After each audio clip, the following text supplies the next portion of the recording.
ઠાકોર સમાજના કલાકાર વિક્રમ ઠાકોરને વિધાનસભાની મુલાકાતમાં બોલાવવામાં ન આવતા રાજનીતિ જબરજસ્ત ગરમાઈ છે। આમાં ઠાકોર સમાજના આગેવાન નવઘણજી ઠાકોર ફરી એકવાર મેદાને આવ્યા છે। તેમણે આ મામલે ઠાકોર સમાજ અને ક્ષત્રિય સમાજની સરકાર અવગણના કરતી હોય તે પ્રકારના આરોપો કર્યા છે। સાથે તેમણે રણ ઉત્સવ હોય, પતંગ ઉત્સવ હોય, વાઇબ્રન્ટ ગુજરાત સમિટ હોય જેવા અલગ અલગ સાંસ્કૃતિક કાર્યક્રમો હોય તે કાર્યક્રમોમાં ઠાકોર સમાજ અને ક્ષત્રિય સમાજના લોકો જે કલાકારો છે તેમને બોલાવવામાં નથી આવતા તે પ્રકારના આરોપો કરતા ફરી એકવાર રાજનીતિ ગરમાઈ છે। શું છે નવઘણજી ઠાકોરના આરોપો, વિગતે સમજીએ। વૈષ્ણવજન તો તેને કહીએ જે પીડ પરાઈ જાનાને રે। દર્શક મિત્રો, નવજીવન ન્યૂઝમાં આપનું સ્વાગત છે। હું છું ફૈઝાન। થોડાક દિવસ પહેલા ગુજરાતી કલાકારો દ્વારા ગુજરાત વિધાનસભાની મુલાકાત લેવામાં આવી હતી। એમાં વિધાનસભાના અધ્યક્ષ શંકર ચૌધરીએ કલાકારોનું વેલકમ કર્યું હતું, ત્યારબાદ તેમને શાલ ઉડાડીને સન્માનિત પણ કર્યા હતા। પરંતુ હવે એને લઈને એક મોટો વિવાદ છંછેડાયો છે, જેમાં ઠાકોર સમાજના એક પણ કલાકારોને બોલાવવામાં ન આવતા વિક્રમ ઠાકોરે આ મામલે નારાજગી દર્શાવી હતી। તેમણે થોડાક દિવસ પહેલાં સોશિયલ મીડિયાના માધ્યમથી પોતાની વેદના મૂકી હતી, દર્દ તેમનું છલકાયું હતું। તેમણે કહ્યું કે આ મારું અપમાન નથી, આ ઠાકોર સમાજના કલાકારોનું અપમાન છે।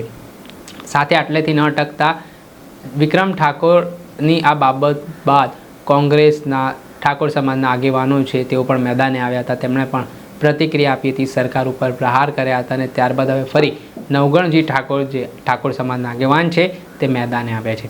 તેમણે આ ઘટનાને લઈને કહ્યું છે કે સરકારે ઠાકોર સમાજના કલાકારોને ના બોલાવીને ધરાર અવગણના કરી છે। તેમણે આટલેથી ન અટકતા કહ્યું કે ઠાકોર સમાજ તો ઠીક, પરંતુ ક્ષત્રિય સમાજના કલાકારોને પણ સરકાર બોલાવતી નથી અને ધરાર છેલ્લા ઘણા વર્ષોથી અન્યાય કરવામાં આવી રહ્યો છે, અવગણના કરવામાં આવી રહી છે, જે ચલાવી લેવામાં નહીં આવે। તેમણે કહ્યું કે કાંકરિયામાં કાર્નિવલની બાબત હોય, પતંગ મહોત્સવની વાત હોય, રણ મહોત્સવની વાત હોય, ગુજરાત વાઇબ્રન્ટ સમિટ હોય, તે તમામ કાર્યક્રમોમાં ઠાકોર સમાજ અને ક્ષત્રિય સમાજના કલાકારોની છે તે બાદ બાકી જોવા મળતી હોય છે અને અન્યાય થતું જોવા મળતું હોય છે। પહેલાં તો મામલે શું કહી રહ્યા છે નવઘણજી ઠાકોર, શું તેમણે પોતાનું દુઃખ વ્યક્ત કર્યું છે તે સાંભળીએ। 2018થી ગુજરાત સરકાર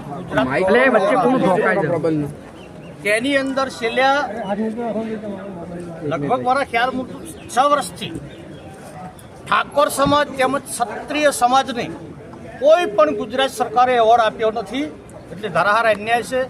બીજા નંબરમાં કોકરિયામાં જે કાર્યક્રમ થાય ગુજરાત સરકારનો, એમાં પણ ઠાકોર સમાજને બોલાવવામાં આવતો નથી।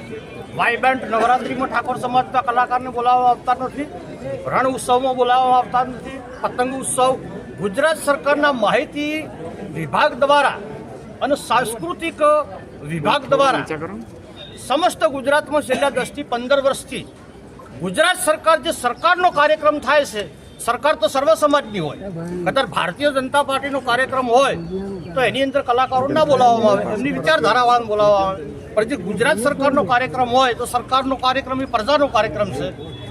એટલે છેલ્લા 15 વર્ષથી ગુજરાતનો એક પણ ક્ષત્રિય સમાજના કલાકારને બોલાવવામાં આવતો નથી।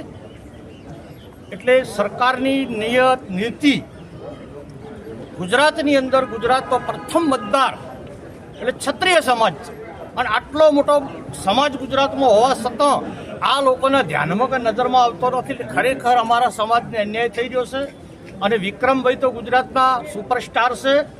ગુજરાતમાં ફિલ્મ ઇન્ડસ્ટ્રી પડી બાજી હતી, ગુજરાતી ફિલ્મ કોઈ જોતું નહોતું, ગુજરાતી ફિલ્મ હોમું કોઈ તાકતું નહોતું, પણ વિક્રમભાઈનું એકવાર પીયુને મળવા આવજો, એ ફિલ્મ આવી અને ગુજરાતી ઇન્ડસ્ટ્રી આખી ધબકતી થઈ હતી। એટલે ખરેખર જેનું વિક્રમ ઠાકોરનું ગુજરાતી ફિલ્મ, બીજી અન્ય પ્રાદેશિક ભાષાઓમાં એમની ફિલ્મો આવે છે, જેને ભારત દેશની પ્રજા જોવે છે અને ભારત દેશની પ્રજા એમની ફિલ્મ જોતી હોય અને ગુજરાત સરકારને જો અમારો ક્ષત્રિય સમાજના કલાકારો ના દેખાતા હોય તો ક્ષત્રિય સમાજ માટે અન્યાય છે। અમે સમસ્ત ક્ષત્રિય સમાજ ગુજરાતનો મળીને ક્ષત્રિય સમાજ, ઓબીસી, એસટી, એસસી તમામ સમાજોનો સાથે લઈ, ભલે ગુજરાત સરકારે એવોર્ડ નહીં આપ્યો પણ ગુજરાતનો ક્ષત્રિય ઠાકોર સમાજ અને અન્ય સમાજો મળી અને સમાજ રત્નનો એવોર્ડ અમે વિક્રમભાઈને ટૂંક સમયમાં આલવાના છે ગાંધીનગરની ધરતી ઉપર। સૌની જય જય ગરવી ગુજરાત। આપણે સાંભળ્યા હતા ઠાકોર સમાજના આગેવાન નવઘણજી ઠાકોર।